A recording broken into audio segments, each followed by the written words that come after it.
Hello, thank you for attending a virtual press event for the upcoming Lifetime Limited series adapted from V.C. Andrews' Cutler Family Saga. It begins with Dawn. My name is Andrew Nideman, and as the ghostwriter for the late V.C. Andrews, I have been entrusted with continuing this best-selling author's legacy by bringing to life new characters born out of V.C. Andrews' very special world. Had she not passed away in 1986, V.C. Andrews would have turned 100 this month. It's wonderful to celebrate her in a new four-part Lifetime event, accompanied by Gallery Books republishing editions of the Cutler series.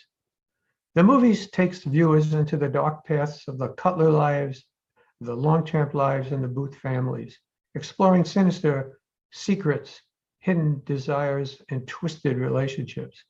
While the creation of the Cutler family was informed by my personal experiences with the Catskill Hotel families, the plots take their inspiration from V.C. Andrews' past characters and stories. It has been an honor sharing the creative mind with V.C. Andrews over decades. I feel she'll be delighted to see these new characters and stories brought to life for television. And here, now, take a sneak peek of V.C. Andrews' Dawn, premiering July 8th, only on Lifetime. From the network that brought you Flowers in the Attic. Family together, family forever. There's nothing to be nervous about yet. And the twisted mind of V.C. Andrews. Isn't this where all the rich kids go? There's money and then there's Cutler money. A new Lifetime limited series. Dawn, your parents kidnapped you. The long-lost Eugenia. You have a brother named Philip and a sister named Clara Jean. You're the girl I fell for back at school. Couldn't this just be our secret? You're my brother! You were my sister, and now you're not. I've been looking at you differently. I mean, he's not actually your brother, but still. You know I am accountable to your grandmother. Did you expect to be treated like some long-lost princess? Have you no shame at all? This is where you belong now, Eugenia. My name is Dawn. V.C. Andrews, Dawn. Premieres Saturday, July 8th at 8. Only on Lifetime. Please join us in welcoming the stars of Lifetime's limited series, V.C. Andrews' Dawn. We have with us today Brec Bassinger, who plays Dawn Cutler, Jesse Metcalfe, who plays her father, Ormond, Joey McIntyre, who plays her teacher, Michael Sutton, Khobe Clarke, who plays her brother and subsequent lover. There's a little bit more of that, which you'll have to tune in to find out. But thank you all for joining us. And we will go straight to our press questions. And we have the amazing Donna Mills as well with us. Donna, I am so sorry. Donna Mills, yes, who plays grandmother. Maybe my camera didn't go on. I don't know. I am so sorry. The iconic Donna Mills. So thank you very much. Thank you, Brec. Our first question. Hollywood Times, please unmute your mic and ask the question. Morning, my name is Valerie Milano, and I would like to know from the actors, what did you enjoy most about your character, and what value did they add to the storyline? Well, I can say about my character, Lillian, that she was a lot of fun to play. And I think that she kind of drove the plot because she was responsible for a lot of the things that happened in the story. I think for me, one of my favorite parts about getting to play Dawn was getting to go through 3 decades of her life. So just this story arc that I got to go through was very challenging, but very rewarding. I would also. Sorry, you go ahead. No, go. It's all you, Jesse. It's all you. All right, my favorite part of playing Armand Longchamp was that this was the first opportunity I ever got to play a father, Brec's father, no less. So I really enjoyed, playing those emotions. And I also enjoyed the fact that, the first Dawn installment is, a period piece. So I got to kind of use a Brooklyn accent and play a character in the early 60s. I thought that was a lot of fun. And for me, growing up watching Jesse, getting to have John Tucker as my dad, that was perfect as well. So. I think there's a good point about playing over a span of a few decades. You understand, when you usually tell a story as a character, it's over the span of a couple months or maybe a year. But we started this as we played 17-year-olds and then ended it with, 2 kids playing 30-year-olds. So like adjusting for that story-wise was pretty interesting. It sounds, like the theme that everyone's saying, it's super interesting to, have such a wide-ranging kind of journey. Definitely, playing in the 70s, to kind of, disappear into a role even more. It gives you more license to just have some more fun with it. And the character, these aren't the nicest people in the world. So, which makes it very interesting and very compelling. And there's a lot going on, and I enjoyed the process, even if my character wasn't, the nicest guy. Thank you all. Thank you. Nice to meet you virtually. Thank you. The next question is from So Unique Magazine. Hi, I'm Tamara Rollins, and I wanted to know, was it exciting for you guys to be a part of a project that involved so much scandal and a suspense, mystery, and plenty of deep, dark secrets, and just so many twists and turns? I mean, that's the best kind of story you can possibly have to tell as an actor. I mean, all these things going on, all these things happening. V.C. Andrews is really a good storyteller. So to be an actor with that good a storyteller is heaven. It's great.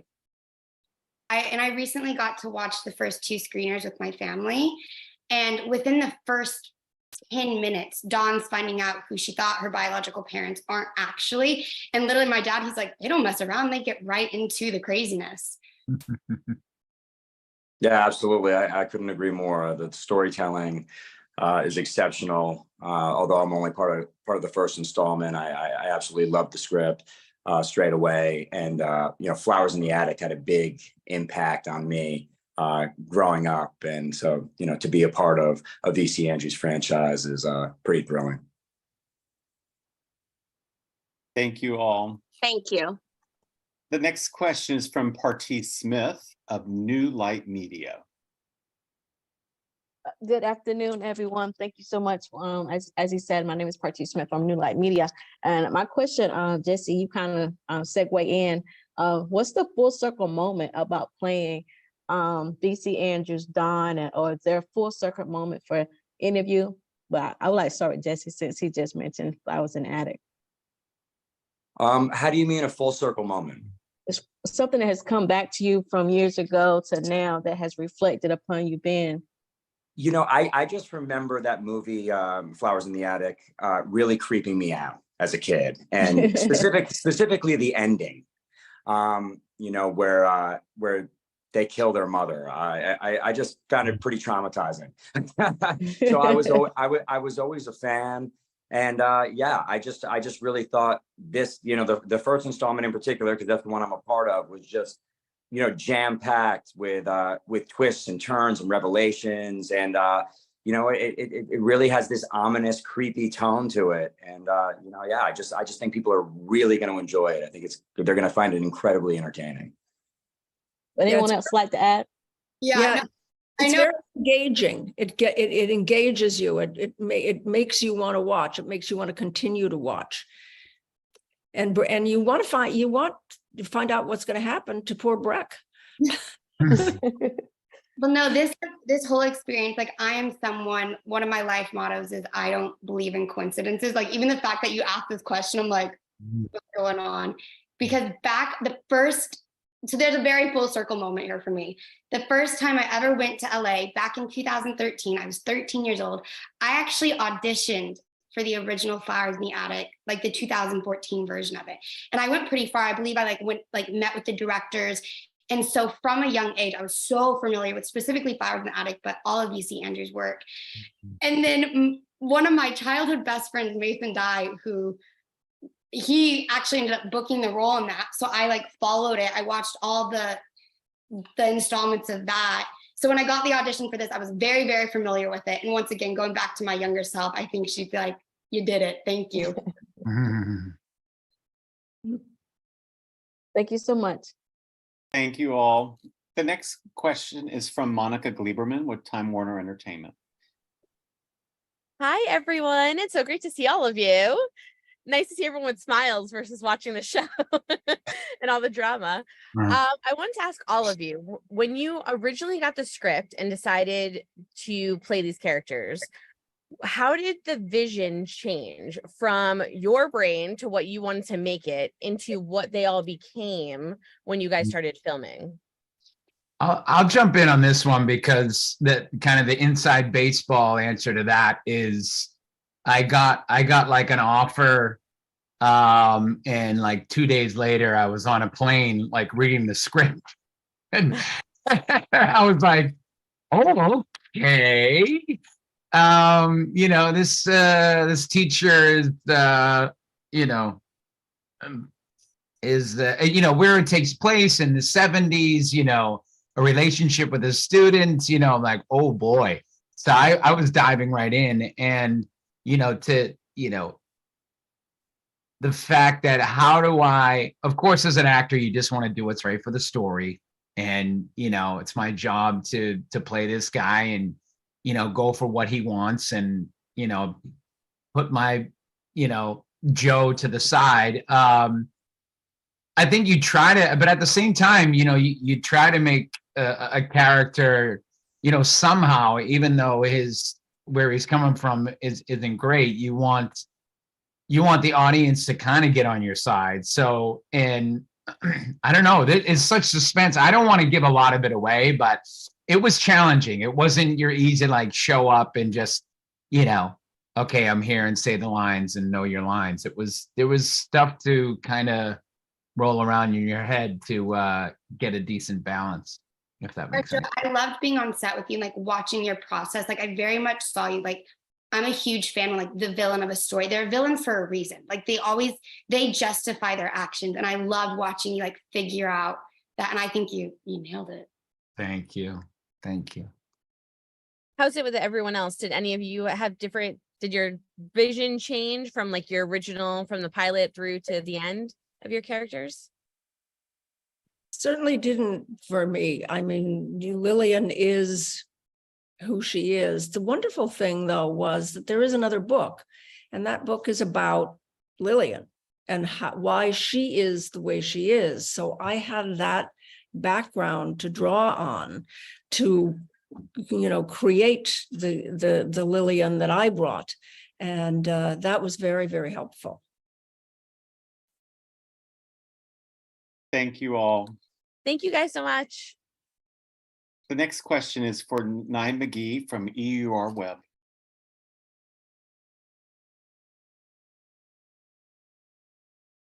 Oh, we might have lost her. I'm here. I'm sorry. Can you hear me? Yeah. Oh, sorry. Okay, yes, I'm here. I wanted to kind of touch briefly on something that Joey just mentioned about his process getting into character. I mean, each of these characters, and this question is for the entire cast, all these characters clearly undergo significant emotional arcs and face various challenges. So I'm wondering if you could each briefly, and I don't know if Joey wants to start first, how did you personally connect with your character's journey to portray their experiences authentically on screen? Oh, man, well, and luckily I'm working alongside Brec, and it makes it easy. I mean, to have an actor and a partner that's just willing to kind of just, be present and find the character and connect in a authentic way. I think you got to find that, these two characters were in love, and, even if my character was way more selfish and had his eyes, on a different prize, you kind of, I don't know. It's also in the script, as we've been talking about. I mean, the stories are so rich that I felt very much in the moment. There's so much going on. It really is dramatic. And so you feel like you're riding the wave of the story with everybody involved. So it wasn't super difficult at the same time. Did anyone else care to add to that? How did they personally draw or channel any personal experiences to their to their character to fully go ahead. I'm sorry. Yes, go ahead. No, that's okay. I think when you start this, when Brec and I started this as young kids, we've been those young kids, and it was easy to pull from our experiences to accurately portray people that age and use familiar experiences to use for it. But as the story went on, and you have to be a parent, and Brec with Christy, and it becomes this weird thing where you never have had these experiences before. But I think what helped me with understanding the family dynamic is just purely how we kind of aged together making this. Like I met Brec in August, and then we wrapped in December. And when we were shooting in December, we were in our 30s with children. And I think just knowing everybody for that long made it feel like an aged family dynamic. So I think that's maybe how I looked at it. I don't know if that's a very good answer to your question. But I'm saying, because we were almost like filming chronologically, we filmed in 2 blocks. It's like, as we figured out our characters more and matured them, like just by having sheer time with like the material, we were able to do that with our acting as well. Yeah. It is, I'm very much one, like I pull from my own life experience, and I haven't been a parent. I don't have a kid. I've never been married. So I did have to kind of go about this role differently.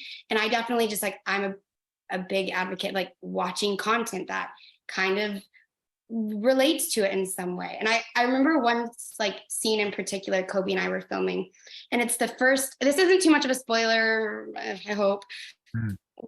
It's like the first scene where we're seeing each other knowing we're not siblings. And there's just this like underlying thing between them.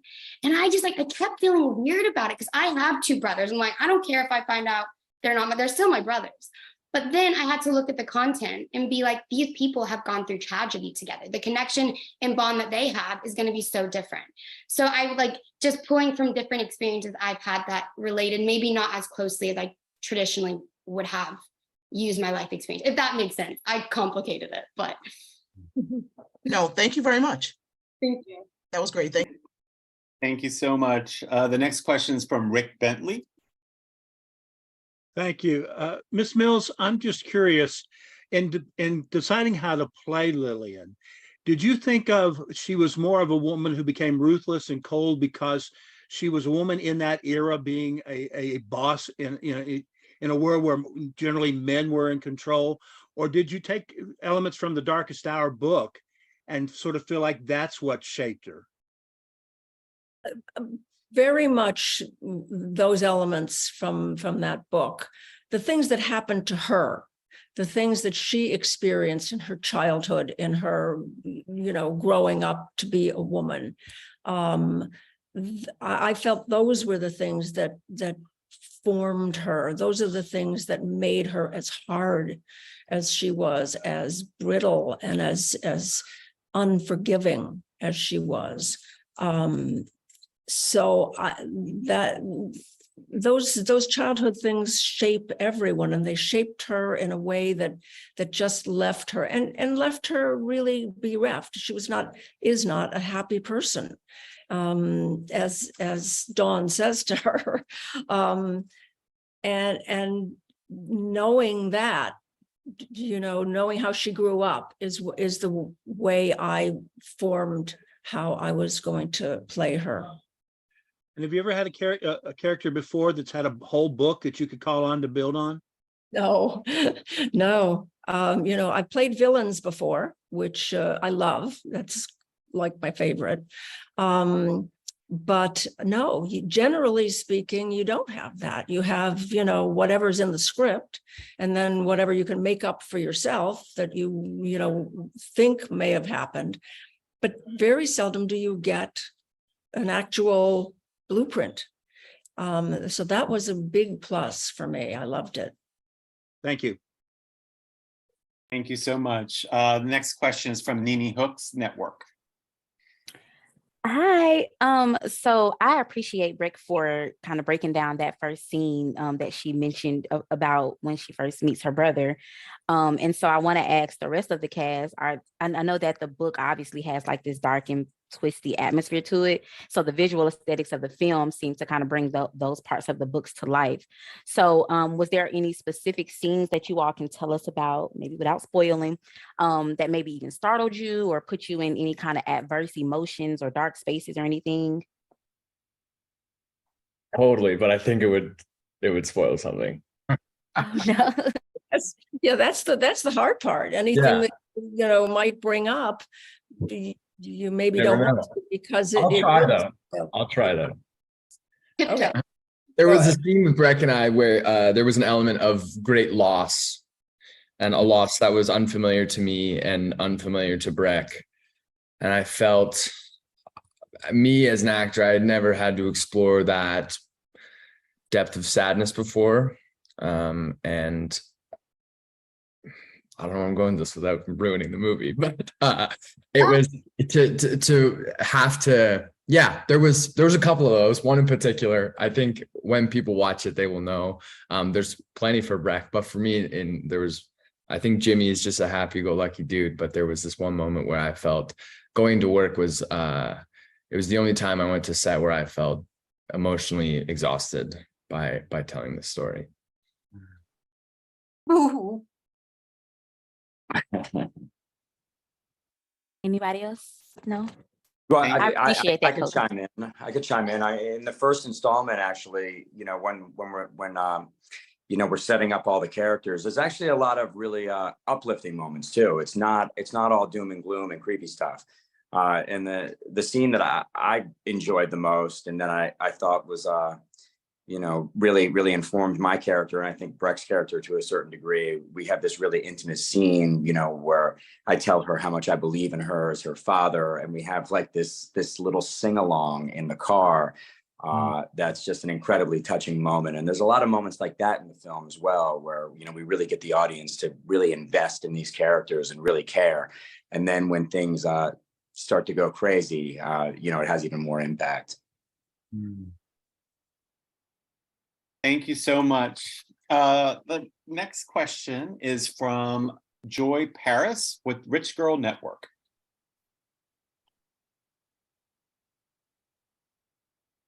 I am sorry. Great series, guys. You learn so many things when you do your work as an actor. Can each one of you possibly share something you took away, you came away with doing the series that really impacted you as an actor and as a person? That I don't need as many hours of sleep that I thought I did.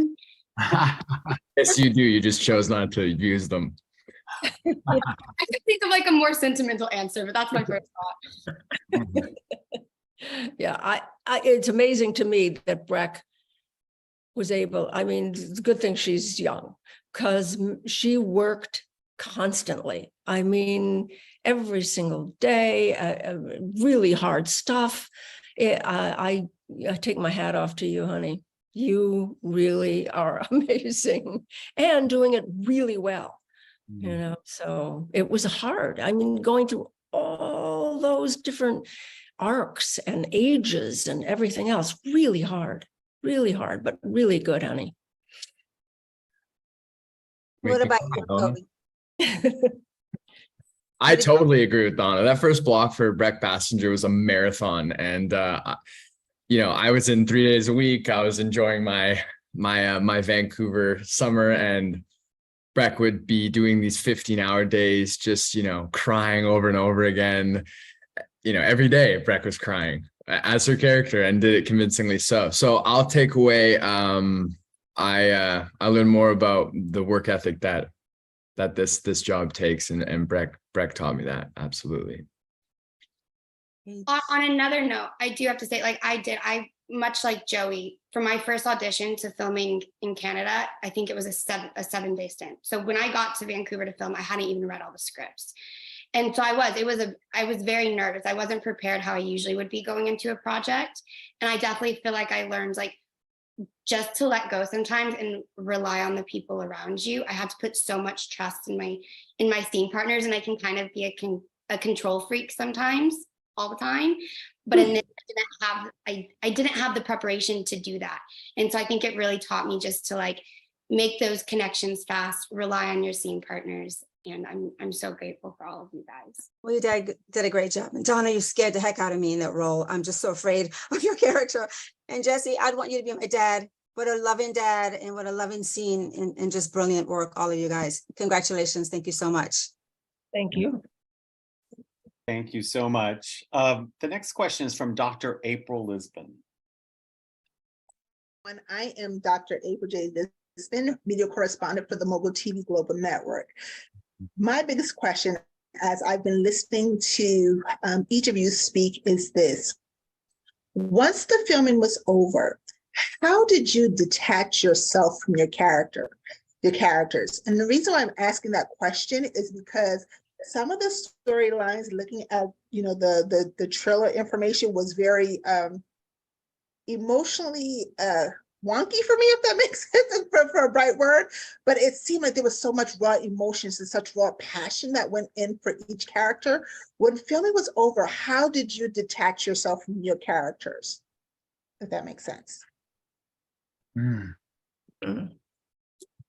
Yeah, it's always, I think, again, this I can only imagine. I'll try to be quick because I didn't have the days that you guys had, but there was, I mean, if you feel that emotion coming off it, I think it was real. I think it was very cool to, again, it's about the story, it's about the script and these rich characters. And I definitely felt the wave when you're on set. And again, it starts with your scene partner and who you're working with, but there was an electricity about it, which was exciting as an actor. And but I only had 6 days, so I'll pass to, I can only imagine how you guys had to like put it down every night. Jimmy was an easy dude to step away from. He's very close to who I am. I can imagine, playing a more sinister person like you did, Donna, probably harder to get your foot back out the door with something like that, I'm sure. Well, the thing is, once you're off the set, once you're away from the cast and everything, your own life comes back to you. So I never find it hard to let go of a character. It belongs on the set, and then once you're off the set, you're yourself again. I do agree. Just like even as an actor, like I feel like we've learned that, at least for me, I personally learned how to do that just with auditions. Because when I used to, when I would audition, I'd get really attached to things. And then if you don't hear anything, it's a heartbreak after heartbreak. So just learning that, like, when you show up, be present, throw yourself into it. But then at the end of the day, you have to step away. Thank you so very much. The next question is from Steve Gidlow with Media Village. Hello, can you hear me? Uh-huh. Oh, sorry. Actually, the question goes out to Donna, if I could ask. Kidnapping is a theme that's sort of gone through your career in a couple of the different roles that you've played. I think on General Hospital it involved a kidnapping. What do you think the public's fascination is with that subject? And at any point, did you have to kind of rein your character in a little bit? Because she is so super mean. No, I never tried to rein her in. I mean, she is what she is. And, that's the beauty of her, of the character. So I never thought, oh, that's too much, or that's not true. There was one thing that I didn't like in the script, and they actually ended up cutting it. It was too mean. I won't even say what it is. I don't even know if Brec, well, she probably knows. I'm going to message you after because I'm so curious. Yeah, what? I'm going to message you after because I don't know what it is. Really? Yeah, because it got cut, and I was glad. It was the only thing that I disagreed with in the script. Should I say what it was? Yeah, go ahead. At one point, I kicked you. And I thought that was too much, you know, and they did cut it, so I was glad. And just the kidnapping theme in general, the fascination with that particular subject, obviously it draws you in to a point because you've done these kind of roles that involve that storyline. So what do you think the public's fascination is with it? It's I'm not sure, but I think it's, you know, a kind of, it's something they don't know about. And but to see it portrayed, then they can know a little more about it. And it's a fascinating thing. So I think it's just a way for people to know it and not know it in their own life. Thank goodness. Exactly. Thanks so much. Appreciate it. Thank you, Steve. And thank you, Donna. The next question is from Lavetta Jenkins from the Chatty Passenger. Lavetta, if you could unmute your mic. I'm sorry, I was struggling here. I'm so sorry. Thank you all for doing this presser today. I first want to say that I screened both part 1 and part 2, and being old enough to be a longtime fan of both Joey and Donna, and even Jesse on Passions, we're not going to talk about that. I was stunned. My heart was a little broken to see Donna be so mean, even though, you know, because there was some stuff I wasn't allowed to watch as a kid. And when you were so mean to her, I was like, but she was lost and now she's back. How did you kind of pull that out of yourself? And you're such a sweet person. Well, you know, I mean, I'm an actress, so that's what I do. So, you know, I could, it always hurts a little bit to be that mean, but you have to kind of put that away. And as I said, I had the benefit of going back and seeing why Lillian, the mistreatment she experienced when she was young, so that I had that background. I knew where she was coming from. It made it a little bit easier to be able to portray that. But you're right. She was very, very not nice to that poor thing. No, and those last words kind of did me in. Jesse, how did you play a father, like a really loving dad?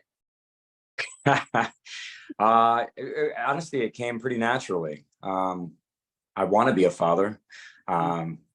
So I think I really tapped into that, you know, and it's pretty easy to tap into, you know, the emotions that come along with great loss, you know, the emotion of grief. And I had great actors working opposite me. I mean, I think that in the first installment anyway, the chemistry within this cast was pretty palpable. You know, I kind of knew walking off this set that at least the first installment, and you know, was gonna be great. I think people are really gonna respond to these films. I believe that they will. Khobe, Joey, and Brec, I just want to say you all did an amazing job. Joey, I'm a little upset with you, but I'll get over it. It wasn't you, it was Michael Sutton. So I'll get over that. Thank you, everyone. Thank you. Thank you so much. I'm sorry to say that we only have time for one more question, and that question is going to go to the Cindy Davis Show. Cindy, if you can unmute your mic. Thank you for having me. Can you hear me? Good. I'm Dr. Cindy Davis Evans with the Cindy Davis Show, and I want to know, how do you stay in character? Well, sometimes I don't. And I call the, and literally it's actually a thing. I've had multiple directors sit me down and be like, Brec, we love that you're having fun, but this is a job, this is work, so let's have a little less fun. And there was one, I remember so specifically, the third movie, I got the giggles and they literally had to cut and take a 10-minute break because I could not pull it together. So I'm very professional, clearly. Donna? Donna, how do you stay into character? Well, I just know that when the camera's rolling is one world, and when the camera's not rolling, it's another world. It's another, you know, I mean, you know, I had to portray a woman who was mean to Brec, to Dawn, and 2 seconds before they call action, we're goofing around, we're talking, and she's the sweetest, nicest girl in the world. So, you just have to turn on your acting hat and do it. But, you can have fun on the set. It's okay, Brec. I do too much. I know. Anyone else? Khobe got the giggles too, okay? All the time. Yeah. I feel like the more you connect with, it's not about staying in character. I feel like sometimes I think the guy who's like walking around in the green room, like still, being all method, it can kind of be a little unapproachable. I think the better relation you have with your scene partner, the closer you are as friends, the more you understand each other, it makes it way easier to stay. I think it's more about connection rather than like staying in character. The more free you feel between action and cut is dependent on how much you and your scene partner connect.